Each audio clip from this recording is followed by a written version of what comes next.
Hello friends, இன்றைக்கான வீடியோவில் suntan எப்படி ரிமூவ் பண்ணுறதுன்னு பார்க்கலாம் வாங்க. அதுக்கு முன்னாடி நம்மளோட சேனலை சப்ஸ்கிரைப் பண்ணிக்கோங்க. ஸோ அதுக்கு தேவையான பொருள் என்னென்னா 2 ஸ்பூன் உளுந்து எடுத்துக்கோங்க, 2 ஸ்பூன் பச்சரிசி எடுத்துக்கோங்க, 2 ஸ்பூன் கோதுமை மாவு எடுத்துக்கோங்க. ஸோ இது மூணுத்தையும் ஒரு ஈரம் இல்லாத ஒரு மிக்ஸி ஜாரை எடுத்துக்கோங்க. கொஞ்சம் கூட அதில் ஈரம் இருக்கக்கூடாது, அப்போ தான் நம்மளோட பேக் ரொம்ப நாள் வச்சுக்க முடியும். ஸோ ஒரு ஈரம் இல்லாத ஒரு மிக்ஸி ஜாரை எடுத்துக்கோங்க. அதில் இதே ரேஷியோ தான் 2 ஸ்பூன் உளுந்தை போடுங்க, 2 ஸ்பூன் பச்சரிசி.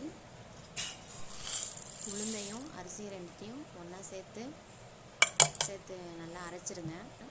கொஞ்சமாக கொரகொரப்பாக ஆன உடனே அதில் 2 ஸ்பூன் கோதுமை மாவை சேர்த்துக்கோங்க.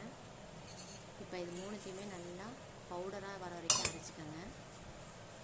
நல்லா பவுடராக ஆனதுக்கப்புறம் சலிக்கிறதுனால சலிச்சுக்கலாம், அப்படி இல்லைன்னா அப்படியே யூஸ் பண்ணிக்கலாம். நான் இன்றைக்கி அப்படியே தான் யூஸ் பண்ண போகிறேன். அரைச்சி எடுத்துகிட்டு வந்துட்டேன். இதுக்கப்புறம் இதை நான் ஒரு கிண்ணத்தில் மாற்றிக்கிறேன். இந்த பவுடரை நீங்கள் ஒரு கண்ணாடி டப்பாலையோ அல்லது ஒரு பிளாஸ்டிக்லேயோ ஸ்டோர் பண்ணி வச்சுக்கலாம். இதுவே நமக்கு 1 வீக் வரைக்கும் வரும். ஓகே, இதுலேருந்து நம்ம 1 ஸ்பூன் மாவு எடுத்துக்கிறோம். இந்த 1 ஸ்பூன் மாவே போதுமானது. அது கூட 1 ஸ்பூன் கெட்டியான தயிர் எடுத்துக்கோங்க. அதுக்கப்புறம் இது கூட இல்லைன்னா காய்ச்சல பால், ரெண்டுத்தில் எது வேணாலும் யூஸ் பண்ணிக்கலாம். பால் ஒரு 3-4 போட்டுக்கோங்க.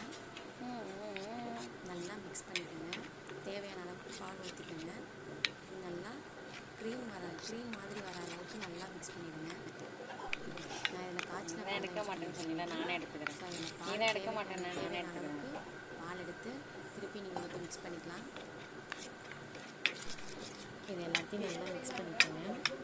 நல்லா ஒரு க்ரீம் கலருக்கு வர அளவுக்கு நல்லா மிக்ஸ் பண்ணிவிட்டு நல்லா மிக்ஸ் பண்ணிவிட்டு இந்த பேக் நல்லாவே ரிசல்ட் தரும். யூஸ் பண்ணிவிட்டு அப்படியே விட்டுறாதீங்க. ஒரு 7 டேஸ்க்கு இதை யூஸ் பண்ணுங்கள். ஸோ இப்போ நம்மளோட பேக் ரெடி ஆகிடுச்சு. ஸோ இந்த அளவுக்கு தான் நம்மளோட பேக் இருக்கணும். ஸ்கின்ல எங்கெல்லாம் டேன் ஆகிருக்கோ, ஃபேஸில், கழுத்து, கை எல்லாத்துலேயுமே அப்ளை பண்ணிட்டு ஒரு 10 மினிட்ஸ் அப்படியே விட்டுடுங்க.